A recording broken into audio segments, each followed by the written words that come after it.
आज राज्य में 112 कोरोना रोगी सुस्थ होती। नूतन सुस्थ व्यक्ति मिसाइले राज्य में एवं मोट 1716 कोरोना रोगी सुस्थ होती नहीं सूचना देती स्वास्थ्य विभाग। सुस्थ 112 जनों मध्य केन्द्रापड़ा 33 जन, बलांगीर 16 जन, जाजपुर 11 जन, सुंदरगढ़ 10 जन, जगतसिंहपुर 8 जन, गंजाम 7 जन, खोर्धारू 7 जन थिबा बेले कटक और सोनपुर 4 जन लेखे सुस्थ होती। यह बालेश्वर, पुरी और संबलपुर 3 जन लेखे सुस्थ होता नहीं सूचना देती राज्य स्वास्थ्य परिवार कल्याण विभाग।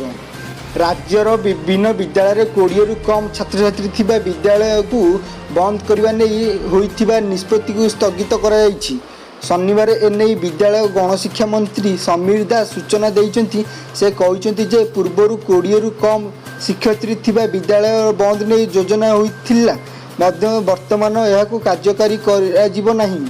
अर्थात व्यतीत आसंता सोमवार ठारू विद्यालय मानक नामलेखा प्रक्रिया आरंभ हो जुलाई 15 जाए जारी रहिबो। प्रथम रु हाईस्कूल पर्यंत समस्त सरकारी विद्यालय नामलेखा हेबो। नामलेखार छात्र छात्री आसुथिबा मध्य 5 जनक मध्य सामाजिक दूरता रक्षा और शिक्षक नामलेखा प्रक्रिया आरंभ करिवे।